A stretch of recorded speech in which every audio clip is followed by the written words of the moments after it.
And how many aging genes do you think there are? Way too many. You're right. Way too many. Rather, let's say, how many youthful genes are there? Not enough. Exactly. Well, an aging and a youthful gene are the same thing. If you turn it on, it makes you age. If you turn it off, you live longer. It's the same gene, basically.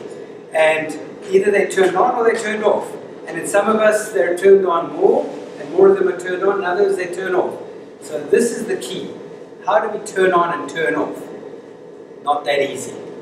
Okay, so here's some of the genes, and they actually have recently, in a 2015, published in October last year, they did the study at Framingham and Erasmus in England. Framingham, you've heard of the Framingham Heart Study, that's quite a common study, you know. That's a famous place. They looked in and they found 1,497 aging genes. That is 1,450 more than they thought were there before. Because up till October 2015, we thought there were about 30, 40 aging genes. Meanwhile, now there's about 1,500. Don't worry, next year they'll find another 2,000 of them. Because that whole DNA sequence, that whole gene, it's called the genome. You know, your whole, if you string together all your genes, put them in one long line and read them, each chemical in them, each base pair in them, that's your genome. We can measure your genome. For 5,000 bucks you can have it measured. But what does it help you? To know the recipe. It's like having a shirt, a suit, taking a thread out, taking a piece of the cotton, analyzing it under an electron microscope, and working out that the chemical in that is this long name. But does it actually tell you how it controls your suit and makes what color and how it fits and how it goes?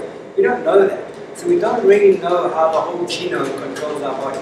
We only know a few thousand genes that we know exactly what they do. But there's other hundreds of thousands, other 80, 90,000 that we don't actually have a clue what they do and how they do it.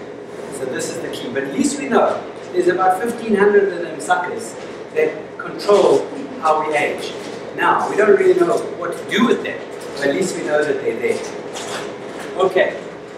Some of the times we call them gerontogenes. Isn't that a nice sexy word? Gerontogenes. Those are gerontology, is the study of aging. So gerontogenes are genes that determine aging, which is great. One of the interesting ones is called TERK, and that controls telomerase. Telomerase is every time your cell, you know we have cells, and they have to split in half. Sorry, not the cells.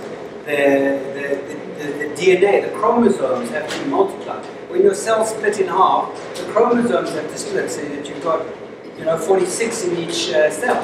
You don't split in half and go 23 there, 23 there. Because then they split again and you're going to have half of that. Within 3 splittings, you're going to only have 2 or 3 chromosomes and you're not going to be living. So every time you split, you reproduce, you make a new bunch. But at the end of the gene, at the end of the chromosome, there's little genes called telomeres, little piece of protein. And they shorten. Each time it splits, they shorten. And when they shorten, your cells can't reproduce anymore, they die. You die. So the telomeres control, the shortening of the telomeres control your ability to repair and age well. So now they've got a gene that controls that, which is quite nice. So there are other ones, and they're all names for those kinds of lifespan ones, mediators, effectors, housekeeping ones, mitochondrial, cellular, and even cell death. There's genes that actually cause a cell to die. Apoptosis genes, they call them, or death clock genes. And for some reason, they go along, 70, 80 years, and all of a sudden at 82 and a half, they just turn on, and your body just runs down. We all know. We have elderly relatives and friends that would do fine until some certain age, then all of a sudden they just don't cope. They start getting frail, they lose weight, lose muscle, and it's just rapidly down. Some people say that it's because of those death genes that just turn on. So the key is going to be how to stop them turning on. We don't yet know. Sorry, I'm not going to be able to tell you that at the end of the day. All right.